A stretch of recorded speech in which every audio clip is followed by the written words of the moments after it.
good be, hopefully it's what it should be. It's your boy N.O.R.E. What's going on? It's DJ EFN. And this is Military Crazy Wall, Drink Chess, Yappy Hour. Make some noise! Off top, I'm gonna be honest. So, what is your shot of choice? What is your shot? I'm staying on the same zone. You can't. There's no shot of Ace of Spades, my brother. It's still alcohol, man. This is. Hey man, they got work tonight, man. Yeah, man. Come on. I got work tonight too. I'm filming them. Come on. You got it. This is the way the game goes. You can't. Come on, man. You can't do a shot of. N.O.R.E, come on. Listen, this is a very important night. Yes, for me bro, too. I don't do this like you got me on my regimen. I can't. We're not gonna let Drink Champs fuck up verses tonight, bro. No, we're not fucking it up. We enhancing verses. I'm not gonna mix Ace. I am. Look what I'm doing, dude. Look, you gonna make us take a shot for you? I'm gonna take a shot of this. All right, take a shot of Ace. I'll take a Swede. Like that. We'll take a shot. Ciroc? Okay, you gonna keep it with that? All right, cool. All right, so listen. It's one or the other. I took my shot. All right, it's one or the other. Or if you pick both, you gotta take a shot.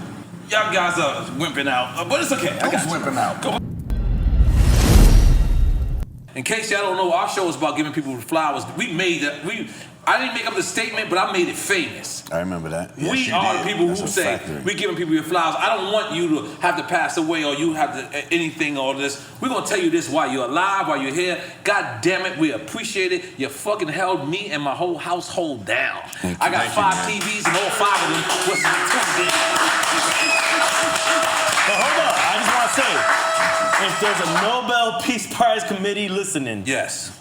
No bullshit. No bullshit. You guys deserve it, and D-Nice deserves it because we know a lot of people committed suicide during the quarantines and all that stuff. Stuff like what you guys were doing probably saved a lot of lives. Listen, and I'm not even talking about the artist side of it.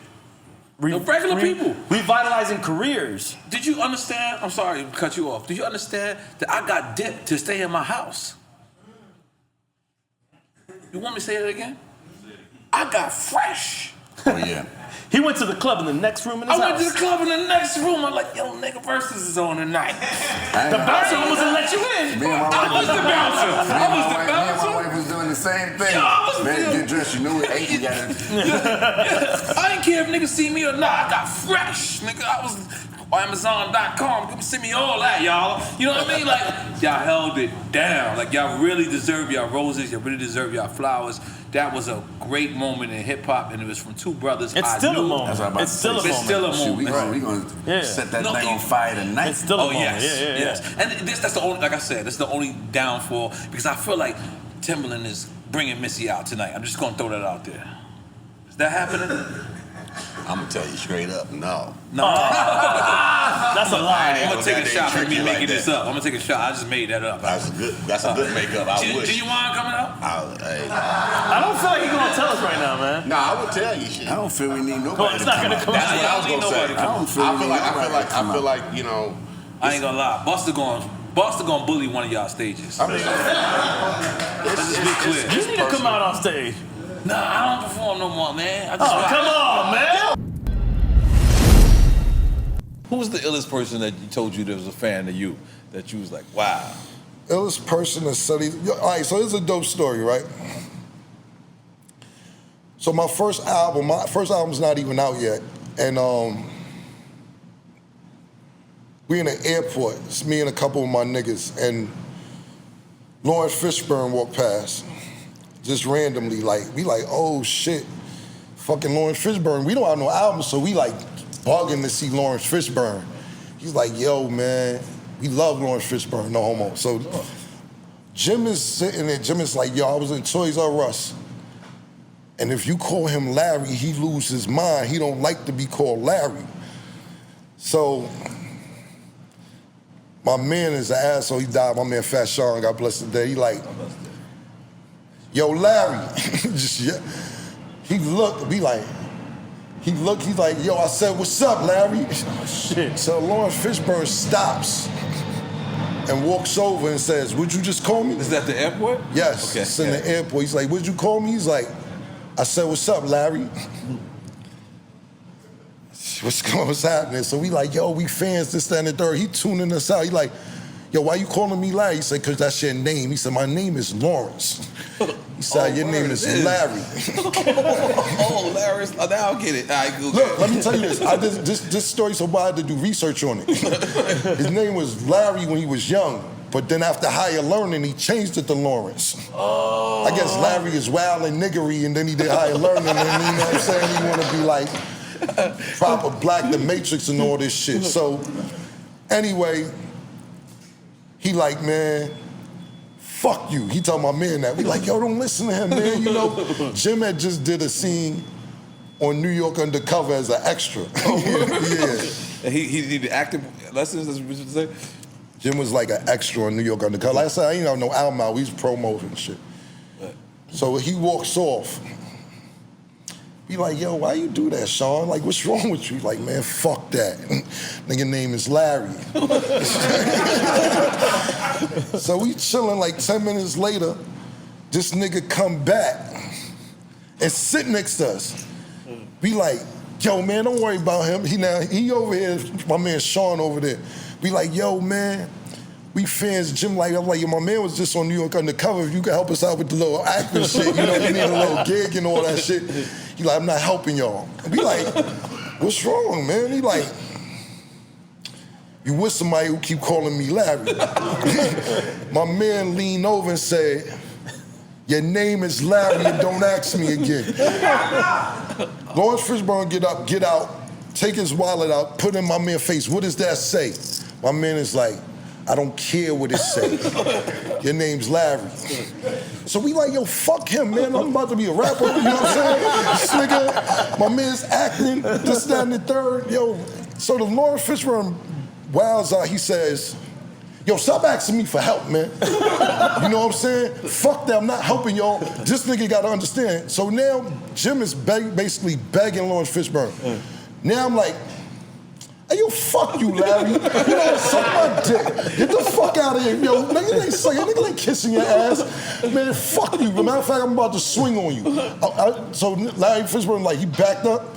This nigga pulled some gloves out of his pocket and put on his gloves. So I'm like, I looked at my man T, I'm like, we about to jump this nigga. You know what I'm saying? So he just looked and walked off. Like a movie, like just walked off into the shit. And I'm like, my man Sean, like, you an asshole. I said, I got tired of kissing his ass. He's like, nah, he was on the verge of snuffing me, man.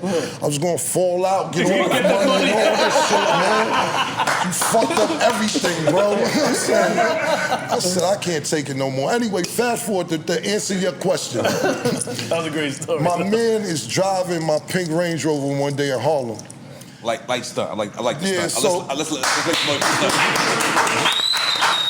yeah. Larry Lawrence, Larry, whatever, pull up on a nigga. He's like, yo, that camera on pink Range Rover? He's like, yeah, that's my man. He said, yo, tell that guy I love his music, man. I'm a big fucking fan of Cameron, man. You let him know that. And I'm like, Lawrence don't even know that was us in the airport like fucking 6 years ago that you was going crazy because nigga called you Larry. What? Now you're a fan of my music, my nigga. Look at that, my nigga. So that's an ill person who I would say is a fan who basically shitted on us and told us to fucking kick rocks and get the fuck out of here because my man was going crazy on us. Let's make some noise for that, goddamn. I'm scared. What's the nigga's name now? Lawrence, I'm scared now. Don't call him Larry, you get mad. Don't call him Larry. We just call him Larry all over the show. Yeah, you get mad. He don't like Larry. He want to be Lawrence. Yeah, so going back to the verses, it was a collective decision. You know, although I called Tim with the vibe of what we should do because the deal that we had on the table was amazing. The deal, it was amazing. And we didn't have to move no luggage out the house. But imagine having like one of the biggest deals ever and not being happy about it. But can I stop you for 1 second? Because everyone kind of thought when we started to see Apple TV pop up that that's where y'all was doing the deal. So what happened there? If you can say, we would love to hear it. It's just business. It's not nothing personal. It's just business. You know, shout out to Apple. Shout out to Larry Jackson. We had a great time. Larry Jackson, big They you know, they supported us. and helped us elevate to a different level. Right. And we appreciate all the support from everyone. But, we can't just only be creatives.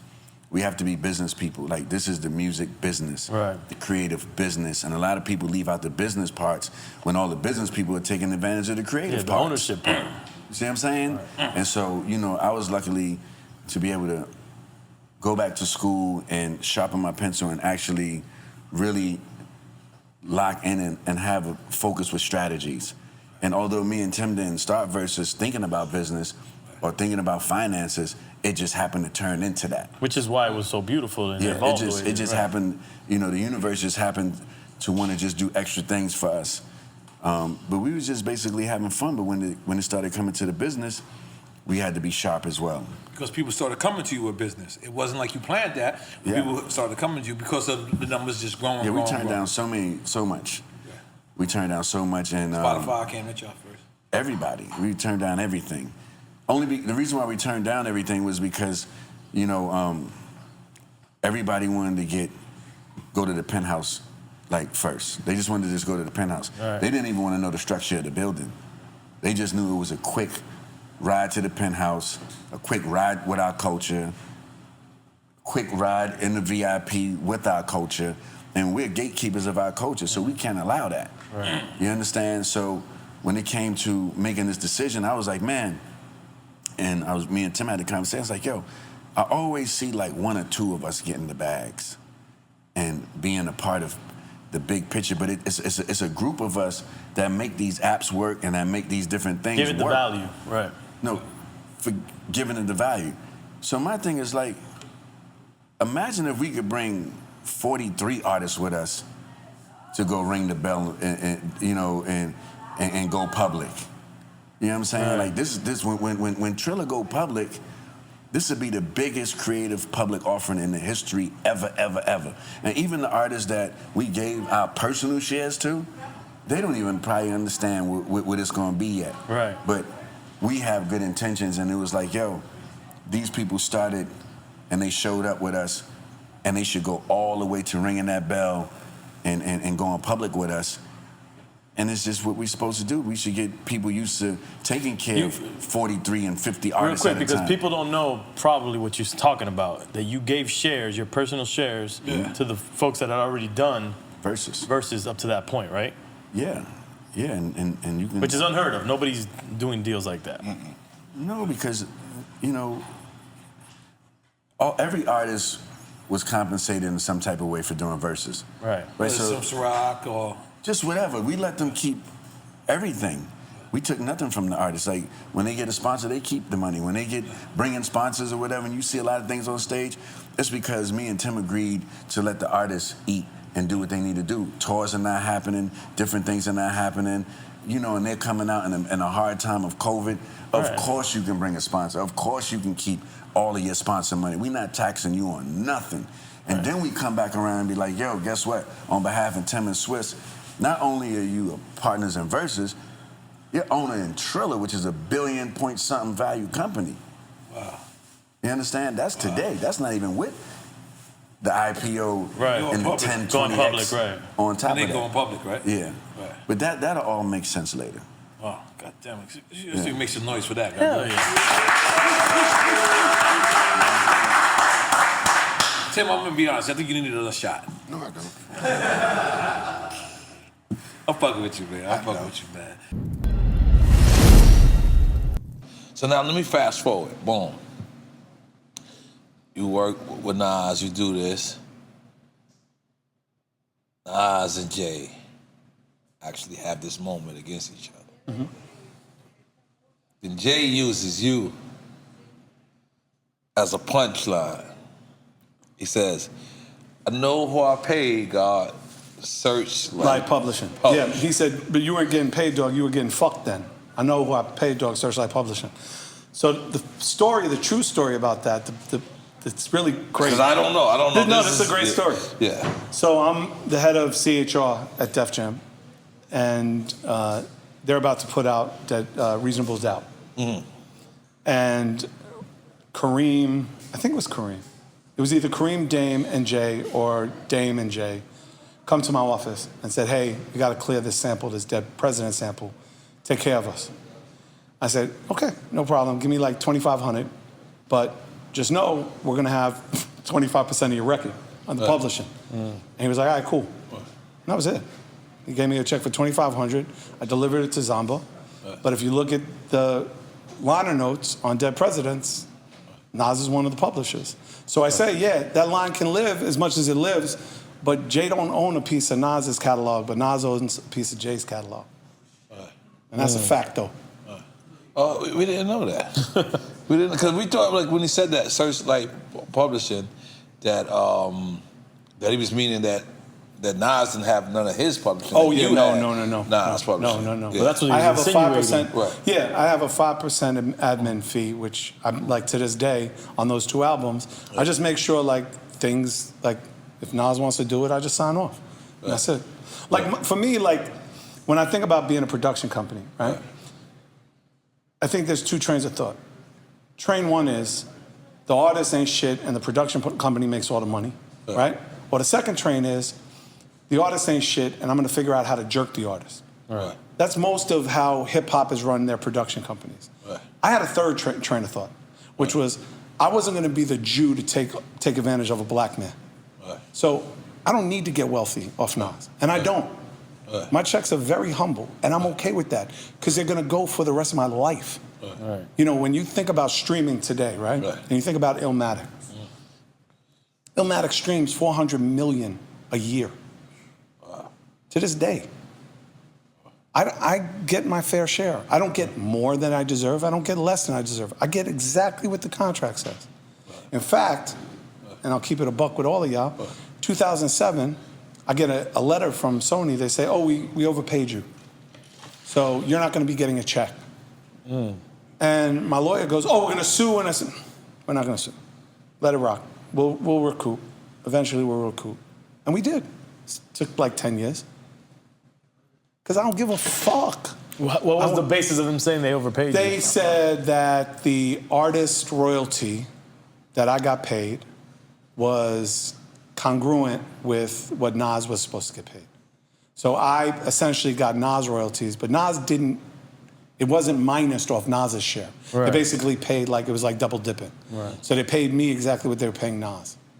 But it wasn't accurate either, because the fact of the matter is, Nas was at like X amount of points and I was at 3. So that was the only correction we told them. And after they made that correction, they fixed it, we kept it moving. It was done, one and done. But it took like 10 years for me to ever see another check. And again, I'm okay with that, because to me, the ability to earn isn't about one thing, right? I learned a long time ago, it's not the strong who survives, it's the flexible, right? So I would much rather fight Mike Tyson than a Yogi. Because a Yogi's gonna bend me up in fucking ways that I'm never gonna get fixed again. At least with Mike, I know when it's coming. I see the punch coming. I know I'm gonna get hurt. Yogi? Well, I don't know what that like is. yoga, like a yoga person. A yogi. A guy who's like can bend and because if he I get what you're saying. yo, if he fucking grabs you, like if a yogi grabs you, bro, and he knows how to bend your body, yo, you might be fucked up for life. At least if Mike hits you, you're gonna be in pain. Right. Let's be real clear, you're gonna be in pain, but you're going to be able to recover. But if a yogi bends you in a way, your body might never recover. So I say I would much rather be flexible. I much rather be like water than be like a fucking wall. But did you receive like slack because of that? Because a lot of people, like I said, a lot of people took it as Search owned the Nas publishing. No, in fact, it was the exact opposite. Whenever that fucking verse came on in the club, I would get love, like, because my name got mentioned. People didn't even realize what it meant. They were like, oh shit, not Jay, mentioned Search. That's fucking crazy. So you sure you never got nothing bad, like even from like Nas camp or something? No, Nas and I it's all love all the time. Okay, that's beautiful. You know, even like if you think about all the times Nas has mentioned me on his records, there's like 7 records where he mentions like our friendship or how I did him right. You know what I mean? Like he's never once said anything bad about me because he has no reason, because I treated him like a grown-ass man. I treated him like a professional. And I treated his music like a business. So that he would never have to worry. And his daughter would never have to worry. His daughter and my daughter, same age.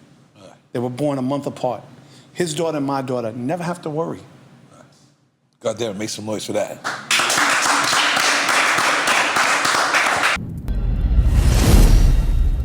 Okay, so now you're dominated. This guy is on the other side of the world. You guys are connected. And you see the previous of what he's capable of. I'm not sure if he's on a downfall at this time. I'm sure you could probably... You talking Tyson? Tyson, yeah. Tyson's coming out of incarceration. Incarceration. He's a monster. Yeah. But he's a monster. Oh, yeah. This press conference happens. And in the documentary, you say, I'm not backing down. Straight to the line. Yeah, all right. So in that situation, it's a situation of like, all right, we all know about Tyson. Right. Nobody knows about me. Right. So I'm like, I think we gotta make some noise. you know, Go ahead. and you know, in my culture, it's like, you know, we say the dog that barks the loudest has no teeth. So it was a situation where like, yo. This is the first time it felt like he was deliberately trying to intimidate you. Yeah, he's bad. He's a bad guy Right. in the sense of like he can intimidate people. He's intimidated a lot of people, but you don't know who he's intimidating. He's intimidating a bad guy. Right. I'm a bad man in that sense. I don't take that. Right. So Bad man don't put it on no makeup. Respect, right? Yeah. This is the I'll eat your children time, right? yeah, lotion woman, we don't lotion man. The low sound. So he knew. Well, I knew what he was about, but he didn't know what I was about. Right. You don't know where I'm coming from, nothing about me. It's like that Riddick Bowe situation where like, yo, he said this about me? Okay, cool, all right. He's gonna see. So mentally, I was prepared for that. I was prepared for that fight, I was looking for that fight, and I knew that he didn't know me, and mentally, I'm really strong-minded. Are you holding on to what happened as y'all as children, or you saying, nah, you know what, that was us as children? Actually, I didn't realize, I didn't know where it was coming from. I didn't know why he was being like this because we knew each other as, when I went up to the Catskill, we were friends. Right. You know, he says that. Like, yeah. Afterwards, he says that, and he says he's only promoting the fight. But as a fan, I didn't take it like that. I didn't take it like he was only promoting the fight. I took it like, what the fuck is these two grown men? You know, this is me as a fan. I have no ties to anybody at this time, at least. So go ahead, continue. Let me tell you, what a lot of people don't realize and don't remember, or don't know, is the fact that the promoter wanted that to be an American-British thing. Ooh, like West Coast, East Coast, West Coast. Yeah, but it was more American, and the British are coming type of thing. Yeah. So we said no, it can't be that. We don't want that type of mess. That's too messy. It's not even true, but it's that's messy. some wrestling shit. Yeah. So you know, it was more just you know, me trying to get the heavyweight championship of the world, Tyson trying to legends meeting. Now, there comes a time in Summer Jam history where you fucked Summer Jam up. Let's just throw it out there. It's a time for me to pop a bottle. Which one you want me to... Let me hear where it goes first, and then we'll... Okay, no. But are we popping ace? Yeah, we're popping ace of spade. You know, you gotta prove. Listen, I didn't think you was gonna get approved. Yeah, you gotta prove. Listen. I didn't think you was gonna get. A lot of artists don't get approved, man. Be more on this tables, I appreciate man. that. So I have to make a phone call. Okay, you know what I'm saying? All right, I'll pop some. So ace which for one this. you want? The gold? The gold? Oh, okay, but you know this is more expensive. This is the the rose. pink. Okay, yeah, let's go to the pink. Why you gonna ask him and then this one? No, because I don't want him to feel jerked. Like when people see him, they're like, "Why did he pick the gold? He didn't know the pink." So you still want to go pink? I only drink that one. Okay, let's go. Let's go. This 500, this 250. Okay, so. Summer Jam 2012. Summer Jam 2012, right? So you fucked this up. This was in my opinion, this is just my humble opinion. I consider you my friend, so I would have told you this off the side. What it was the timing. It wasn't what you said. No. It was the timing of what you said. And what place. You said, and place, and how you said it, and the fact is, this is your headliner. Correct. This is a female. Oh, this is a Nicki Minaj situation. Yes, this is a female who automatically, I don't want to say just sensitive because she's a female, but in this situation, she's a queen of New York. This is New York #1 station. And you get on, what was it? Was it the afternoon? No, it was the festival stage. So it was Kendrick was about to come out on the festival stage. And you bigged up Kendrick. So as part of my way of hyping the crowd for Kendrick, I'm a wrestling fan. Yes, it's all about theatrics. It's about in wrestling we call it cheap heat, which by the way is the name of my podcast. Subscribe everywhere. Cheap heat means cheap heat. Cheap like heat. Oh, cheap heat. I thought you meant like Chia Pet. No, I'm about to say you bringing back Chia Pets. Let's go, Roseburg. Bring back Chia Pets. Goddamn. So cheap heat means in wrestling, if you want to get the crowd hot at you, that's called heat, right? So bad guys want to get heat. The cheapest way to get heat is to get out in the crowd and say, the bad guy comes out in Miami and goes, I can't stand Miami. I'm from New York, whatever. Right. And if you want a cheap pop, the way you come out is you're like, it's so great to be here in Miami. These are cheap heat and cheap pops.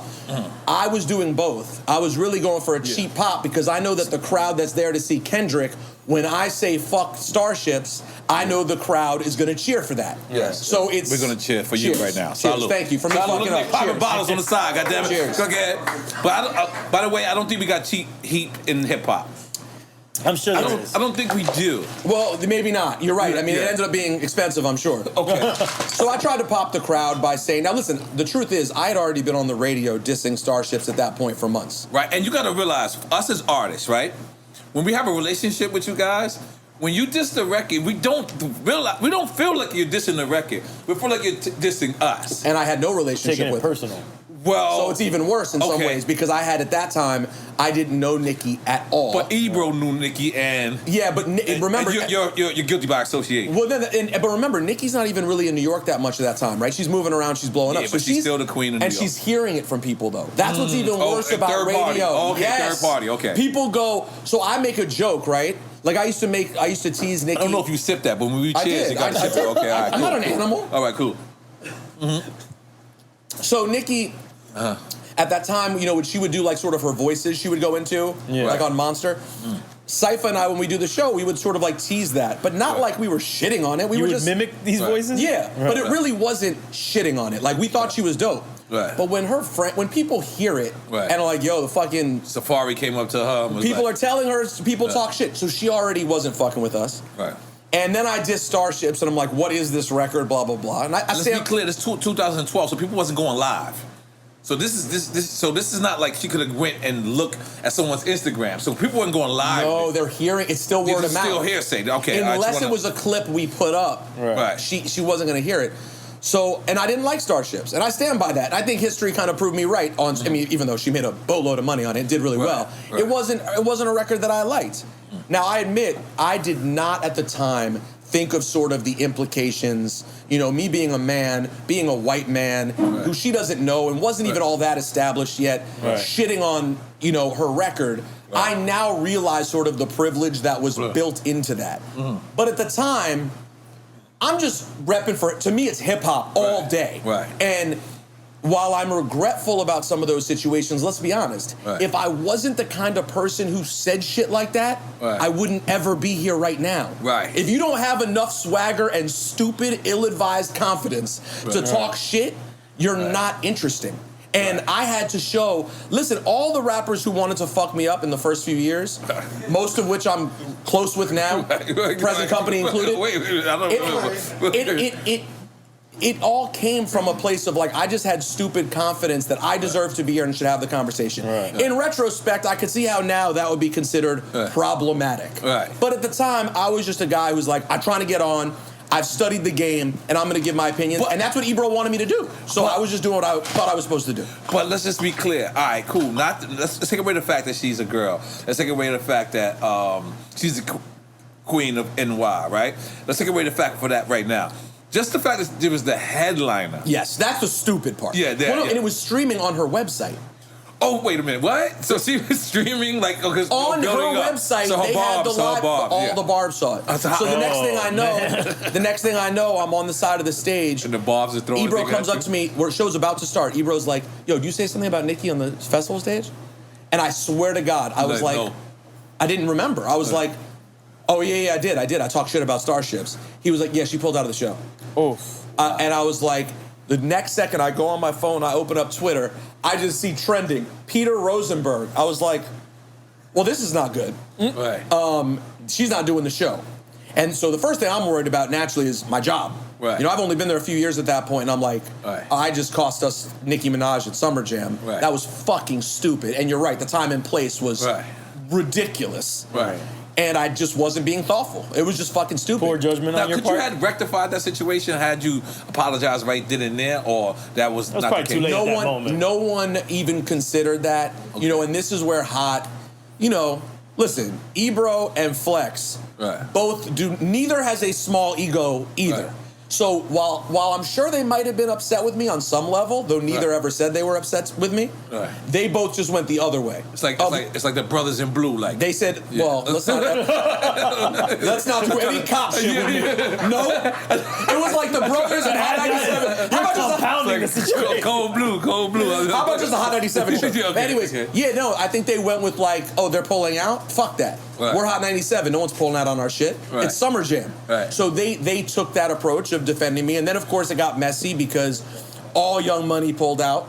Wow. You know, Oh, Busta was not happy with me. Wow. You know, who I do have a great relationship with, and he was not happy. That was one of the many times I've been... Oh, Busta was on Cash Money at the time. He was coming out. Okay. And guess who else was? Khaled. Mm-hmm. Not happy. So, you know, people weren't happy. But at the same time, everyone was cool in the long run. You know, it took some time with Nicki to smooth things over. Because you did eventually apologize to her, correct? I did, and she did. I watched the video again recently. She definitely sunned the living shit out of me on Let's camera. describe the situation. Let's take a year later, before Summer Jam, Ebro sets up this whole thing for me to go come face to face with her. Okay. First of all, Ebro had to be there, which is I don't know if she was doing what I did. I think Nicki might have fucked you up. I'm just throwing it out there. You're right. You know what? It probably helped. Just throwing it out there. Okay. So, I might have put my money on Nicki. I just sat there one-on-one with her, and she just sort of. Were you intimidated? Nicki seems a little intimidating. I'm being honest. She is. Yeah. Nicki is super intimidating. Okay. And in that moment, I was shook. And I took my lumps and said, I'm sorry. And she said, you're not smart, you're not funny, you're this, you're that. And honestly, not all that's true. Right. I am rather smart and funny. But it's okay. I understand why you're not feeling me. Pick and choose your battles. I apologized. And this is at the station? Okay. And then the truth is, though I don't talk to Nicki anymore, the truth is we had a period after that, over a couple of years, where we were actually pretty cool. Right. Like, we would actually text and talk about music, and I would give... on us. You heard them? Text? Yeah. No, not anymore. Those numbers are coming up green. You flossed on us. Make some noise. I once texted with Nicki Minaj. Yeah. No, that shit comes up green now. But, no, we had a period where we were cool. And, like, even the next year at Summer Jam, like, we talked on stage, and I don't know, I actually felt...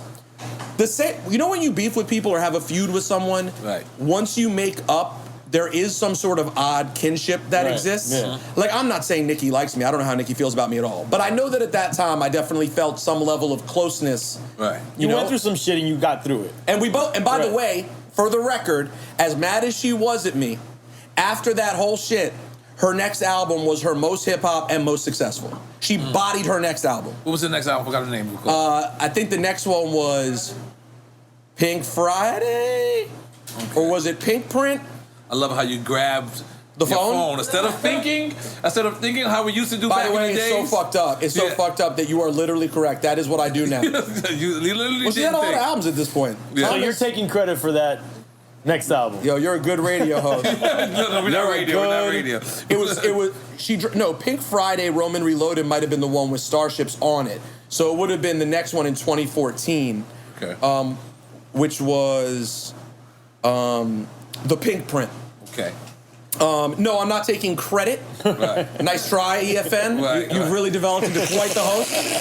However, I do think that that situation maybe impacted her on to some level, and she was like, "Yo, I need to do this hip hop shit." And let's be honest, maybe even subconsciously. Nicki with we all want Nicki rapping. So, I imagine growing up, being from, although you're from Harlem, being from New York City, you had to be fans of Jay and Nas. But at one point, you was at odds with Jay and Nas. Right. I mean, which one you want to talk about first? If you It don't matter either or. So, all right, let's say Jay for instance, because you were at Rockefeller, Right. And this is you leaving Rockefeller or exiting Rockefeller. These records that pop up. Nah, well, what happened was, I believe, Dame was gonna make me the president of Rockefeller. That's his office. Was that has to do with this office you was talking about earlier?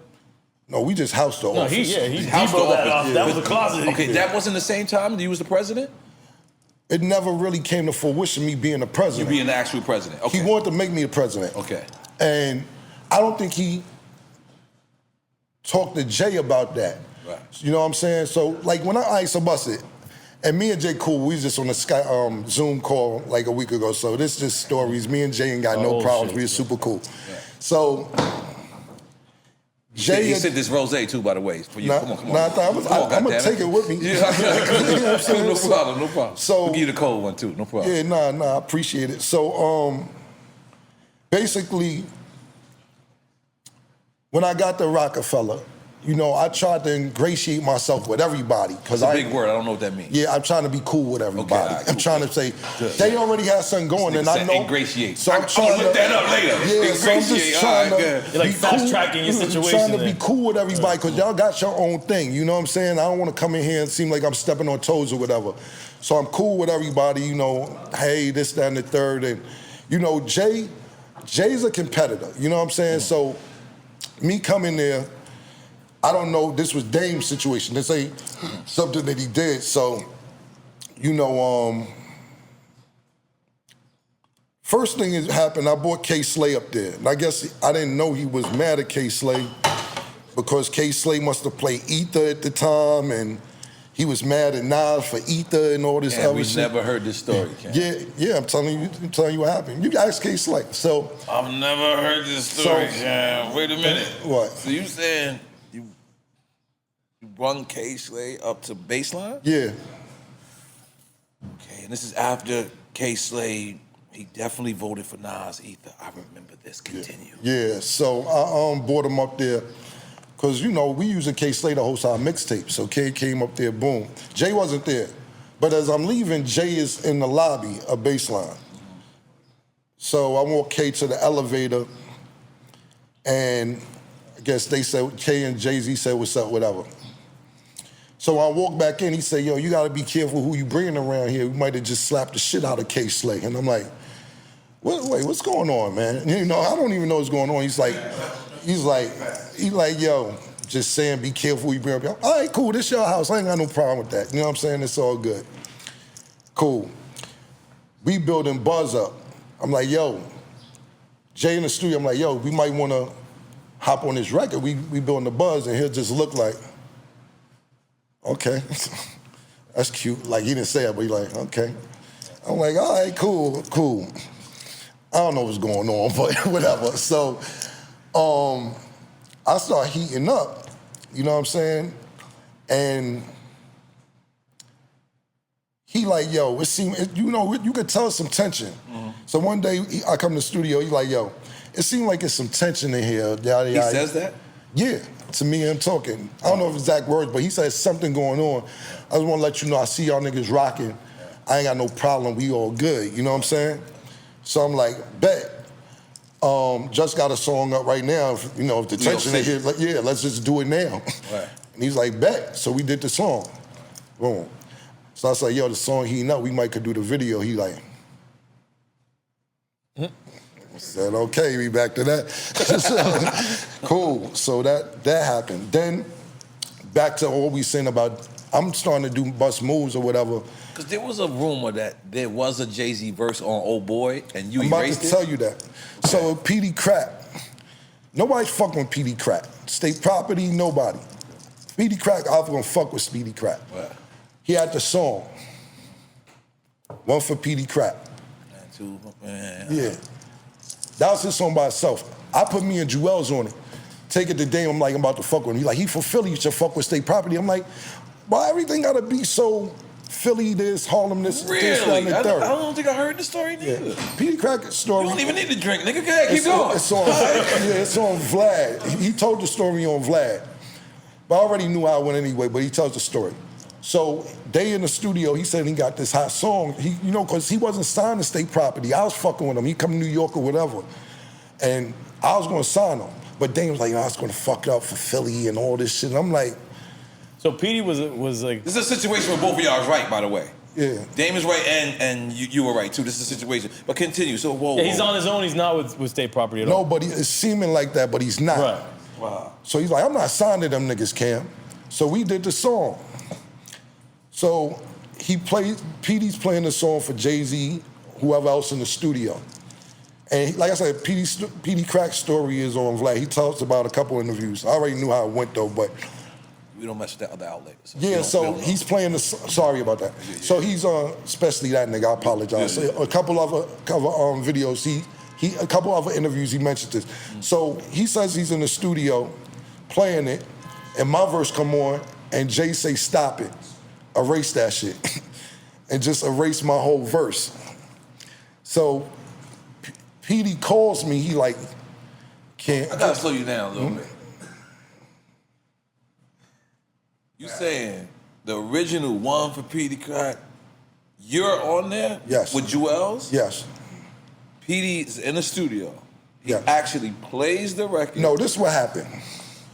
I used to go to Philly. I had a hair salon in Philly. You know what I'm saying? So. What the fuck is going on? So one night after I, check on my business in Philly, I go to a club, this DJ N.O.R.E, I think his name was. And I'm like in the hole in the wall, and Petey Crack is performing in this hole in the wall, and that whole club's going crazy. So I went up to him and met him.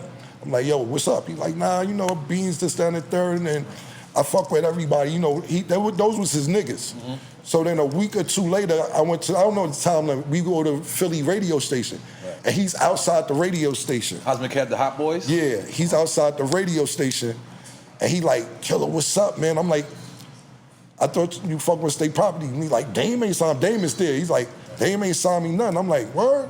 So that record you did still not out? Send it to me. Well, it wasn't sending. Some type of way he gave me a CD I think I had. And I did it and gave it to him. He used to come to New York. So when I did it, Dame is like, yo, hold on. I said, the man said he not signed to y'all. They're nobody. Well, we was going to do this and was going to do that. And I'm like, whatever. So then what happened was Dame said, look, I guess Beans and them was like, how Cam, this was Petey Cracks on me, how Cam and them jumping on our record, on the Philly record. And Petey was like, I didn't know y'all wanted to do the record. Mm. So Dame come to me, I guess it was a problem over that or whatever. Dame like, yo, this is what we gonna do. We gonna put State Property on it and keep you on it. We gonna take Jewels off. I'm like, nah, then take me off too. Like, I don't understand what's going on. Why this is such a big deal? Like, but they're gonna take Jewels off and leave you on? Yeah. Okay, good. And I'm like, nah, man. I said, well, take me off the record too, man. It ain't no problem. You know what I'm saying? But prior to all this video for that song and everything, Jay-Z heard the verse and just erased my shit. Told Petey Crack erase it, or Shane, whoever was engineering that day. And I'm like, it's wild bad and energy going on, but we don't give a fuck. But Cam, I gotta ask you, because this is very deep. Everybody's good. Everybody's good. Yeah. We're drinking Ace Spade right now. Everybody's This good. is all over. But this is 100% facts. You know that happened. You know that. If you want, we could pause this interview, pull it up. It's on your phone. Again, we got people who's paid for that. Cam. Yeah. Let's go. What are they pulling up, Cam? First, you pull up Cameron, Jewels, and Petey Crack. You should just call Petey. Now, Petey ain't canceling my calls for a minute. I don't know why he be mad at me every other week. It's my niggas. We nigga Rican, Puerto Rican shit. Yeah. It happens. Let me see if Yeah, but you pull up. But I don't want to break. I don't want to. Yeah, you ain't got to break. So I'm talking about I want to bring Zeke in, but I don't want to break. You got it. I want to keep going. I'm gonna see if I can get him on. That'd even be even better. Yeah. Coming from that's him. great. I've never heard this story. So, but I'm saying, not the fact that doesn't exist, but the fact that the person that said that Jay said to take their verse off, that's real, 1,000,000%. I want to be on your show making no shit No, up. no, bro. I got it. For you, I got it for the fans. Yeah, nah, it's not so- me. Yeah, you know what I'm saying? I mean, I know you got a huge audience. I ain't got time. You know, like I said, Jay may have a different way of going about it, but this is what Petey Crack said. He's like, because he wanted to give me a copy, but I already had a copy. Right. I put it on my mixtape.